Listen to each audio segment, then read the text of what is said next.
एक थी बुढ़िया, उसका एक पोता था। पोता रोज रात में सोने से पहले दादी से कहानी सुनता।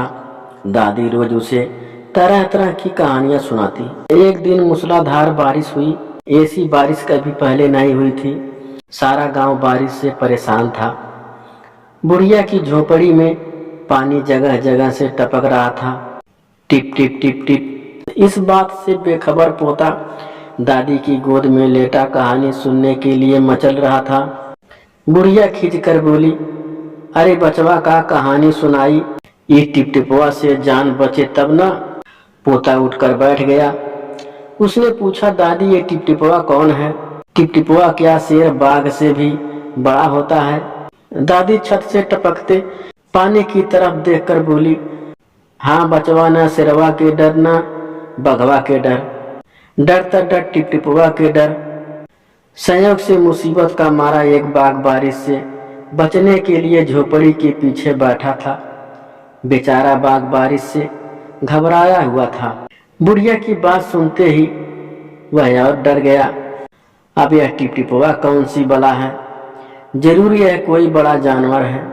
तभी तो बुढ़िया शेर बाघ से ज्यादा टिपटिपवा से डरती है। इससे पहले कि बाहर आकर वह मुझ पर हमला करे, मुझे ही यहाँ से भाग जाना चाहिए। बाघ ने ऐसा सोचा और झटपट वहां से दुम दबाकर भाग चला। उसी गांव में एक धोबी रहता था। वह भी बारिश से परेशान था। आज सुबह से उसका गधा गायब था। सारा दिन वह बारिश में भीगता रहा और जगह जगह गधे को ढूंढता रहा, लेकिन वह कहीं नहीं मिला। धोबी की पत्नी बोली, जाकर गांव के पंडित जी से क्यों नहीं पूछते, वे बड़े ज्ञानी हैं। आगे पीछे सबके हाल की उन्हें खबर रहती है। पत्नी की बात धोबी को जच गई। अपना मोटा लट्ठा उठाकर वह पंडित जी के घर की तरफ चल पड़ा। उसने देखा कि पंडित जी घर में जमा बारिश का पानी उलीच उलीच कर फेंक रहे थे। धोबी ने बेसब्री से पूछा, महाराज मेरा गधा सुबह से नहीं मिल रहा है, जरा पोथी बाँच कर बताए तो वह कहाँ है? सुबह से पानी उछलते उछलते पंडित जी थक गए थे। धोबी की बात सुनी तो झुंझला पड़े और बोले कि मेरी पोथी में तेरे गधे का पता ठिकाना लिखा है क्या, जो आ गया पूछने? अरे जाकर ढूंढ उसे किसी गढ़ाई पोखरे में। और पंडित जी लगे फिर पानी उलचने। धोबी वहां से चल दिया। चलते चलते वह एक तालाब के पास पहुंचा। तालाब के किनारे ऊंची ऊंची घास उग रही थी। धोबी घास में गधे को ढूंढने लगा। किस्मत का मारा बेचारा बाघ टिपटिपवा के डर से वहीं घास में छिपा बैठा था।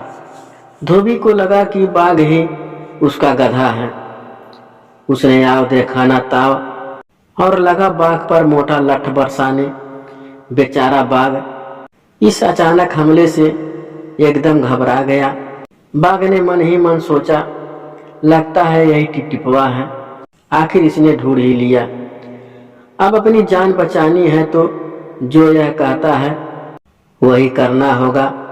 आज तूने मुझे बहुत परेशान किया, मार मार कर मैं तेरा चकनाचूर कर दूंगा। ऐसा कहकर धोबी ने बाघ का कान पकड़ाया और उसे खींचता हुआ घर की तरफ चल दिया।